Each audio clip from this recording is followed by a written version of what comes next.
I need to click understand. Will you? Thank you.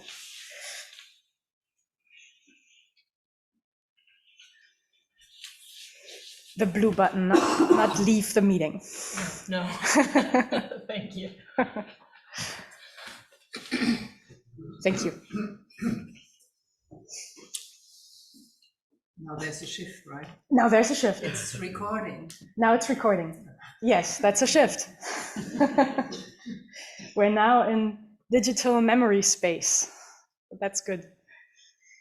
And by the way, memory does function differently in each of these shifts. That's an interesting little, but that's for our next seminar. It's a really interesting aspect. Memory functions differently because continuity functions differently. Like the narrative self has a different continuity and thus organization of memory than the feeling body, for instance. But that's an aside.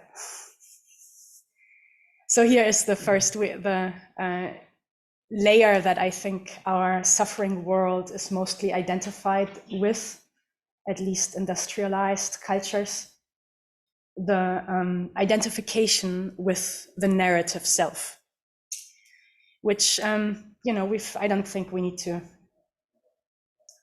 explain that so much, but you each, I hope, have your own dramas and narratives to be familiar with. The point that I've brought up is that a really powerful entry is to put the finger in the wound with our personal narratives. There is something like, a sentence that we most deeply need to hear. And somebody mentioned that which I didn't know, very interesting, that's also part of the compassion-based therapy, because I thought I just made that up. I was very proud of myself. Anyways, I did make it up, but I guess not as the first person. But that sentence that returns us personally as who we are most directly, where we are right now, most directly to our intrinsic wholeness. This sentence is a powerful way of soothing and bringing to peace our narrative minds. So we can spend quite a bit of time just with embodying the knowing in the sentence that we're giving to ourselves. So, and I do hope, even if you'll know when you find the sentence that's perfect for you. There'll be a bodily relief. It's not in my process, I know I go through layers of sentences that I think I need to hear. But then there will be, it's sometimes surprising when there's a bodily relief of a sentence my body more deeply at some unconscious level really needs to hear. And I just go into the anchoring here right away. When you found a sentence, like I shared one of the sentences that has really worked for me, the always on vacation. Once you have, but there are other ones. The always on vacation was an antidote to busyness. And that was at a time in my life when I was pulled out of awareness because of too much stress, too much pressure, and just too much to do. So that pulled me out of awareness, but I could look actually more deeply at why would I let the too much to do even affect me so deeply? If I had looked more deeply at that moment, I would have found a sentence more in the direction of just like loved or already seen or already complete, something like that. So it was the busyness came in through the door that I had inside my psychology that I felt I needed to deserve my place in the world, that I thought I needed to work hard to deserve my place in the world. So anyways, you can see how the always on vacation definitely did a good job for me, but to then look more deeply what's going on even underneath. So there are layers of sentences. And so to anchor these sentences, it's good to have, as I started saying yesterday, not just the idea of the sentence, but the embodied sphere, if that means anything to you. Imagine what the body from the inside, how would you visualize the energy almost of your body? To visualize the energy of your body from within, how the body that knows this thing that you're now giving yourself, the body that knows this thing, what would this body feel like? And how would you even, like somebody did, I was really touched by, and I will say a little bit more about that. Somebody drew, you can't see from afar, but somebody drew their bodies of consciousness, awareness, and so forth. And you can draw if you are a visual person, but you can also, if you're a kinesthetic person, you can also just have the energetic feeling of the body that is returned to its intrinsic wholeness. Your very personal body, what is that like? What's the posture? Breathe, almost like breathe in this posture. And that's not making things up or anything. That is just that is called visualization or imaginal practice, and it's super powerful, I think. Buddhist statues, by the way, are that. So you can really well practice with, when you see a manjushri, it is the embodiment of wisdom. And you can also, for your inner intrinsic wholeness, the body of your intrinsic wholeness, like the manjushri in its iconography always has a sword. And the sword is said to be so sharp that it doesn't even, its mere presence already cuts. I think that's a typical metaphoric, imagistic, energetic teaching. So you can put in your intrinsic wholeness body, you can even hold something, like you could hold a flower, or you could you could have your hand on your heart. You can play with what is the posture that is both an expression. It's not, I should say, it's not the posture of what you need. It's not the posture of healing yourself. It's the posture of already being healed. So what is the expression of already complete, already healed? And I hope you see the difference. It's such a big difference whether you keep working or no, you're already healed. Did I say that to you on the first day, the guy who polished a tile to make it a mirror? How could you sit to become a Buddha? You have to sit as the Buddha. Okay, so that's the anchoring here. I really want to invite you to find your bodily sphere, your bodily incarnation of your intrinsic wholeness. Okay.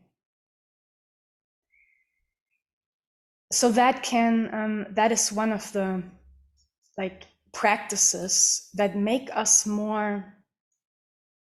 less prone to being pulled out. The world in general, no matter which culture, but I think Western cultures a little more than they used to before emails and all that, are pulling us out. I mean, as much like somebody brought up the digital, what's it called? The detox, yeah. And especially machines, they pull us out very strongly. I find that too. I find it very difficult to have the feeling body particularly present when I'm responding to emails, and there's like 20 new emails coming in while I'm responding to one of them. So yes, it's like the medium is, and that's just, I think, important to note as a fact of the world we live in right now. The mediums that we live in are not exactly helpful. So, and that's the other thing maybe, and I do hope that that has become clear in some experiential way. We are practicing these modes of mind as mediums. They are like a medium, you know, the way that air is a medium and water is a different kind of medium. So the medium of consciousness, and that's also really well depicted here, one can get that real feeling. The medium of consciousness feels different. There's like in this, the consciousness little persona has no sphere around it. And that's the whole, consciousness makes itself invisible. We don't feel the presence of mind in consciousness. In awareness, there suddenly is circles around the person. And that's very much what I feel too, for sure, that the moment we enter as a shift, not the narrative self, but the feeling body becomes our reference point. The feeling body that just notices primarily, just walks from noticing to noticing. And so, and then of course, with a notion, there may be a little, you know, thought attached to it, and oh, geez, yeah, that's right, I still need to do such and such, or whatever. But you can return to the mode of the feeling body whenever, like, that can become, it makes a huge difference if that's your home base.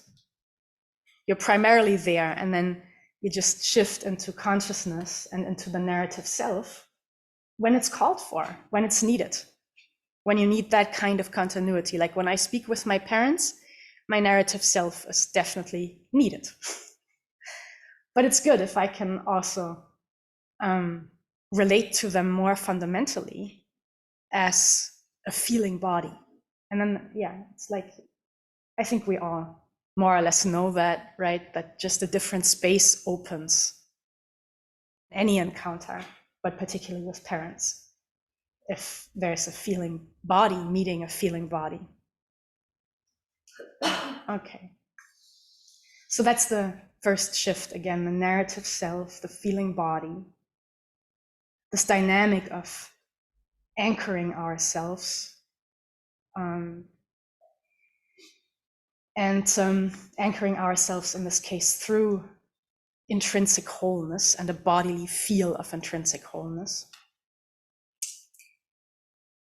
And then there can be a shift, as I said, to experiencing the feeling body in space and as space. And that yet is like, it's a little different, and it requires, you bring in the space. The space isn't necessarily there automatically. You kind of need to bring it in through an awareness of space. So you bring your attention to, yeah, this feeling body is, first of all, is in space. That's fairly easy, but it's a real, you need to think of it. So you actually relate to the physical space you're within. And then you can discover the inner space and relate then there's a relationship of inner space, outer space, and the feeling body as space. So that's the third shift. And here we are now at the very boundary that I think all Buddhist teachings are targeting. That's the feeling body is still very capable to function in a predictable world and to, like, it's a good neighbor to consciousness. It just has a bigger house. But space is a house without walls. So the neighbor to the feeling body can be the sense of space. And you can, like, now you're at a certain boundary where a sense of mystery, the mystery of our existence, a sense of fundamentally, while I perceive things, I don't really know what's going on. So that feeling of not knowing, and we say, as one of these little turning words that can anchor us in vastness. We say something like, not knowing is nearest. And there's many aspects to that very small phrase. There's the not knowing, but there's also the sense of intimacy and nearness. And there's the question of nearest to what? And that's left open in that sentence. So there's also the absence of something that we intuit, or practitioners easily intuit actually, when we hear the phrase, not knowing is nearest. But it's left open. There's the absence of the nearest to what? But that's a presence. Because it's you could say it's nearest to Buddha. It's nearest to being whole. But it doesn't say that.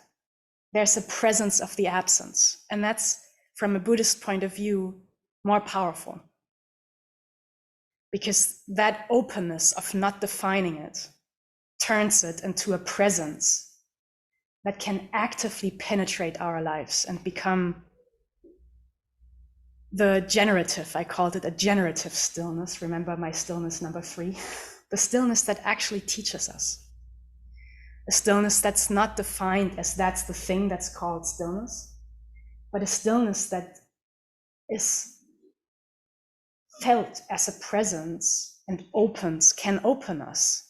That's the core dynamic of vastness, the feeling of being opened from within, an activity of continuous shared openings. It's like overlapping spaces, opening each other into a new kind of shared activity, which none of the participants really know what it is, really know where it's going to go. Something like that is a feeling of engaging a moment. And it's never anything, it can only be a moment. Vastness exists in this very moment and nowhere else. That's so there's that sense that, again, we can engage from exploring. We can more easily engage it from exploring the feeling body, releasing the feeling body into space. And then and that's probably the most, can happen anytime. Like, I know that soccer players or athletes, for instance, enter a zone when they completely lose any sense of boundaries, called flow oftentimes. And they just feel like they are functioning as a wider body. So it's like in extreme sports, or I know from mountain climbers that the reason they endanger their lives to such a crazy extent is because the intensity of the moment, you have to catch that handhold. And even if the foothold is that tiny, you have to catch it. It's the mountain, the sheer cliff of a mountain requires an intensity of attention, a fullness of presence that can simply just click them into the state that they are really climbing for. Most climbers, and I do know a few climbers since I've lived in Colorado for a long time, climbers don't climb to reach the top of the mountain. Most climbers climb because the mountain gives them this feeling. And now what Buddhism says is you really do not need to climb a mountain. This moment is precarious and precious enough. There's little footholds, and it's just a matter of your bringing an attitude to the moment that this moment matters. Don't let it not matter. This moment is all we got. And it's like, and the view of that, like the intensity, the radicality with which the Buddhist teachings are trying to push that awareness into our embodied being. It's like, it says, everything depends on this moment and how you're engaging it, how each of us is engaging it. That's all the future of the world is ever going to have. The entire future. And if just imagine, not that that ever will happen anytime soon, unfortunately, but just imagine if everyone right now, just for one moment, was engaging with an awareness that we're holding our entire future, our collective future, the future of all species on this planet, that we're holding it in our hands right now. And that we can do something about it if we could just share the impact of that awareness. Boy, would that be a game changer. It's the only game changer that I think would have the kind of effect that we need to have. So from that point of view, and bringing in that other question, I do think that the transformation that we need these days, politically, ecologically, it's going to have a consciousness dimension. It's going to have to engage how we human beings, how we understand where suffering originates, how suffering is caused, our own suffering, the suffering of others. And it's going to have to involve the wisdom teachings and the craft also for how to bring our minds back into that one moment that we all share, that is filled with just,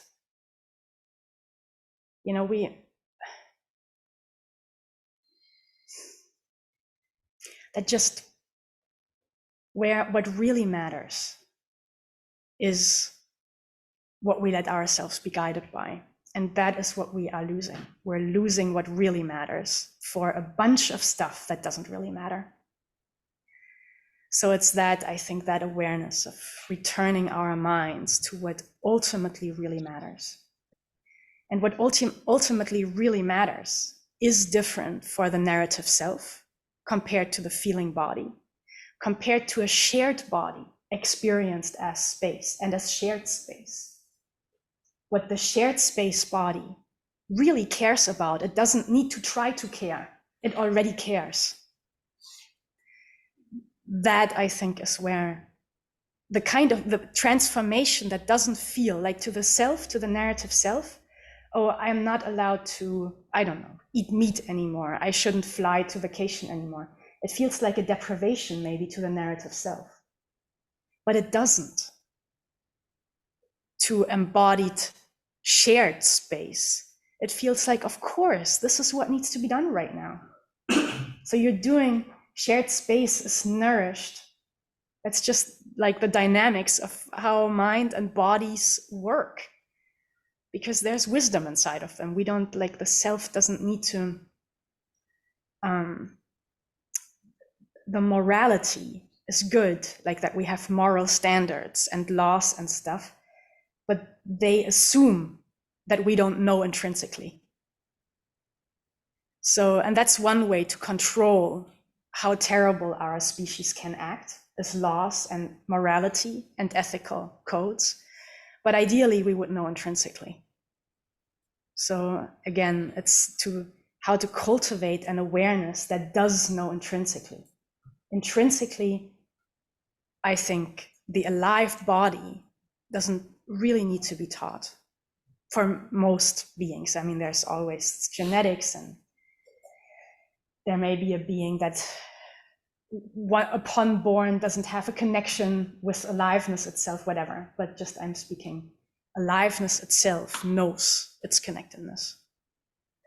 So that too is something that I want to encourage for our practice, to know the place where what we want most deeply, where it's already present and it's just waiting for us. There's that feeling, it's already waiting for us. Yeah. So again, we have these shifts, narrative self. You can do the intermediate, the felt body, the self feeling the body that returns the narrative self to the present moment. But then it's better to really release into the feeling body rather than the felt body. I hope that became clear. But the feeling body, not the same kind of self. The feeling body. And then the body as space. And then just space, shared space. Shared space. Like there's sometimes, I've done an exercise in my body mind centering training and it was very similar to what we did here, where we were supposed to move as if we were a shared organism. You know, like ants, for instance, or termites, they move as one organism. And it's a mystery. Like for human beings or our minds, if we can only think in entities, each ant has to be one individual, like each human being is one individual. It's not explainable how that colony works. Like how does the termite on top know exactly what's happening at the bottom? How do flocks of bird or flocks of fish, swarms of fish, how do they do it? It's a mystery to our consciousnesses, at least. But so we did an exercise in which we used the imagination of what if we were one organism, and we had like the idea of I don't remember exactly, but we had something to do. There was some purpose we needed to achieve, and without speaking, we needed to organize ourselves, but with an understanding of being one organism. And it was quite interesting to be part of that process of how that organization would come about. And one thing that I remember very clearly from my own participation in it was that there was suddenly one participant who kept going to the side and kept, like it was clear she was losing the flock. And what I remember so clearly was it hurt my own body. It was like I was losing contact. It was the same feeling. So I kept shaping space in such a way that I would always be between, so I would be like a bridge for this person and the flock, so that it wasn't like when she was, and that's all the reality of space. At what point does it feel like she's out? And it was pretty clear. At some point it felt like, oh, she's out. And then I needed to bring her back in. Otherwise I felt this is not, otherwise there was such deep suffering. So we can, my grandmother has that a lot with one of my cousins who kept falling out of the family for his certain things that he kept doing. And I could see so clearly how it was her wider body. She needed to bring him back in. Otherwise it was as if, it wasn't that then, and that's I think the point, it wasn't that something was wrong with one person. It was that something was wrong with everything. If one person is gone, if one person is losing, if one person, something is wrong with everything. And so that's a very different kind of awareness and a different kind of identity. Then at this moment we are experiencing ourselves as an individual, a particularity. But that is our fundamental identity is allness. And that's, by the way, also, of course, the foundation of the so-called bodhisattva vows, which many people think they are crazy because the vow is to, it's often translated as to save all sentient beings. Right? You may have heard that from Buddhism. We oftentimes translate it, at least to save is too much. But maybe to be in accord with all sentient beings. But either way, no matter how you say it, not that like who could possibly save all sentient beings? It's crazy. When I brush my teeth, I kill 10,000 bacteria. I didn't save them. So you can't take it for face value. So who could possibly save all beings? No chance. It's like you're setting yourself up for a devastation.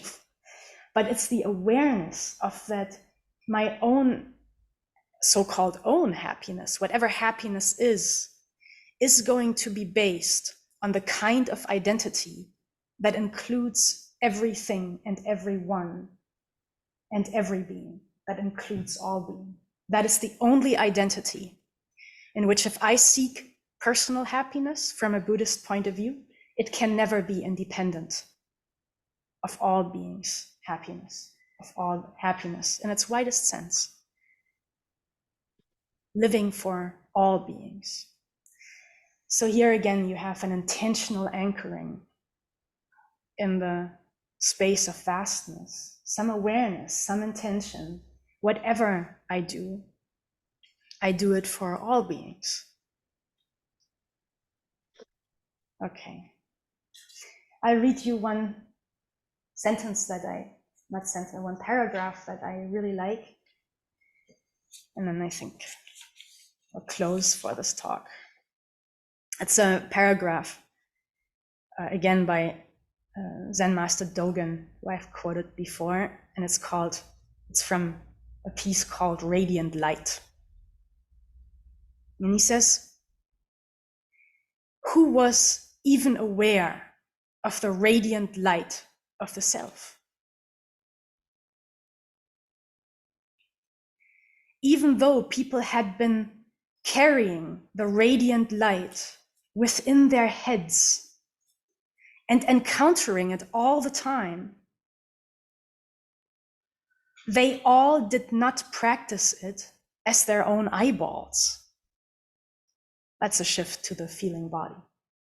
There's radiant light, he says. Radiant light as a metaphor for intrinsic completeness within vastness.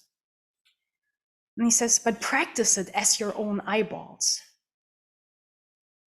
And he says, thus they, the people, thus they do not clarify the shape and function of radiant light, because they avoided encountering radiant light. Their radiant light was missing radiant light. Although missing itself is radiant light, they were immersed in missing. I read this last sentence again. Because they avoided encountering radiant light. And when is it that you're moving away from your own intrinsic wholeness, and why? Because they avoided encountering radiant light. Their radiant light was missing radiant light. And here's the powerful thing. Although missing is itself radiant light, they were immersed in missing. So let's not be immersed in missing. It's already here. It's already here. And it's a matter of opening ourselves to what's already here. Thank you so much. Let's take a break.